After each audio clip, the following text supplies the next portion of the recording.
प्रश्नकर्ता: मैं अकेलेपन से पार कैसे जाऊं? कृष्णमूर्ति: क्या आप अकेलेपन से पार पा सकते हैं, उसे जीत सकते हैं?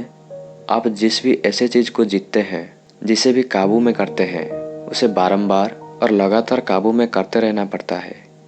जिससे आप समझ लेते हैं, उसका तो अंत हो जाता है, किंतु जिससे आप जीतते हैं, जिसे आप काबू में करते हैं, उसका अंत कभी नहीं होता।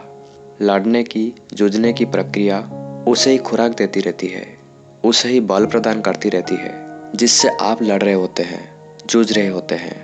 तो यह अकेलापन होता क्या है, जिसका अधिकतर लोगों को एहसास रहता है? हम सब इसे जानते हैं, किंतु हम सब इससे बचकर भागते हैं। इससे बचकर हम किसी भी तरह की गतिविधि की तरफ लपक जाते हैं। हम खोखले हैं, खाली हैं, अकेले हैं और हम इससे घबराए हुए हैं। इसीलिए तो हम किसी न किसी विधा से, किसी न किसी विधि से उसे भरने वो ढांपने में लगे रहते हैं।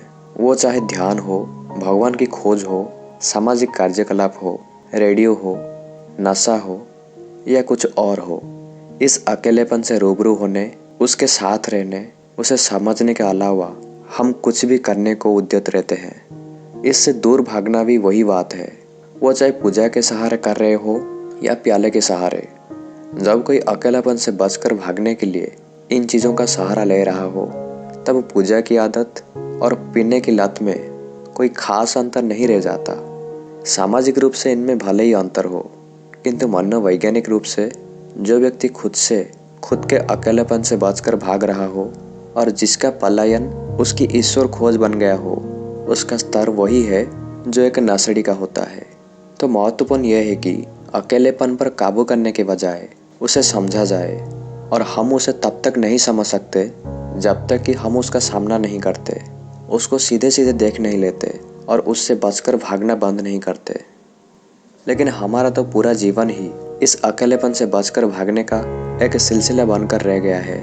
क्या ऐसा नहीं है?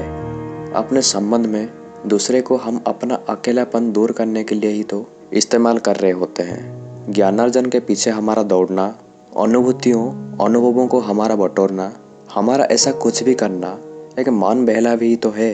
मन को मुद्दे से हटाकर कहीं और अटकाना ही तो है। खालीपन से पलायन ही तो है। अतः इन बहकावों, भटकावों और पलायनों का अंत होना आवश्यक है। यदि किसी चीज को समझना है तो उसे पूरा ध्यान देना अनिवार्य है। किंतु हम इस अकेलेपन पर अपना पूरा ध्यान कैसे दे सकते हैं, जबकि हम इससे घबराए हुए हों, जबकि हमारा ध्यान इससे बचकर भागने पर ही लगा हुआ हो, बचने का कोई भी तरीका अपनाकर? तो जब हम अकेलेपन को सचमुच समझना चाहते हैं, जब हमारी नियत पूरी तरह इसकी गहराई में जाने की होती है, क्योंकि हम जान चुके होते हैं कि तब तक कोई रचनात्मकता आ ही नहीं सकती जब तक कि हम इस भीतरी खालीपन को समझ नहीं लेते, जो कि भय का आधारभूत कारण बना हुआ है।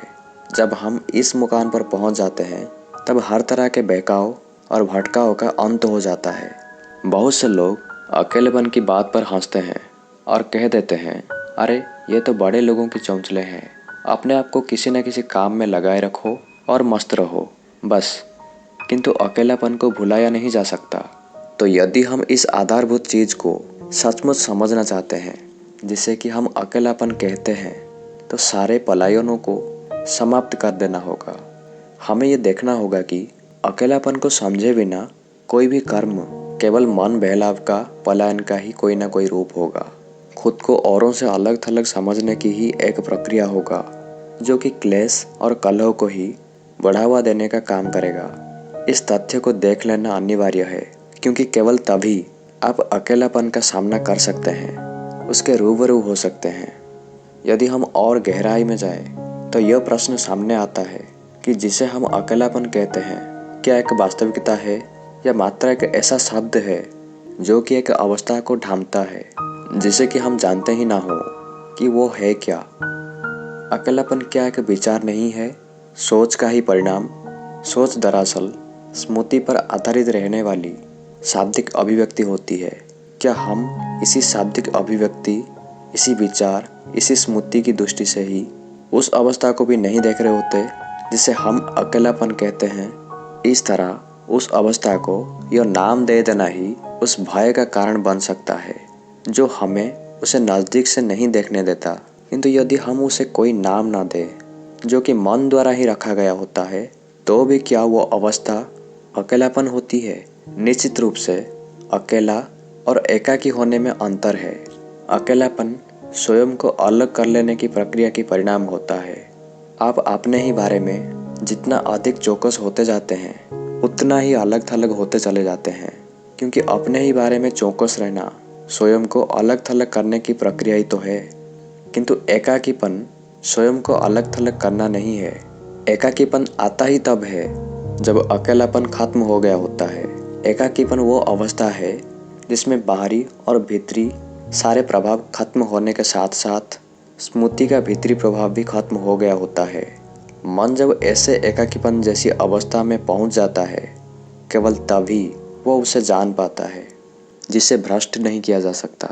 किंतु वहां तक पहुंचने के लिए हमें अकेलापन को और स्वयं को अलग थलग कर लेने वाली इस प्रक्रिया को अच्छी तरह से समझ लेना होगा, जो कि अहं और उसकी गतिविधि ही है। इस प्रकार अहम को समझने के साथ ही अलग थलग होने के अलगाव के अंत का आरंभ हो जाता है और इस तरह अकेलेपन के अंत का भी।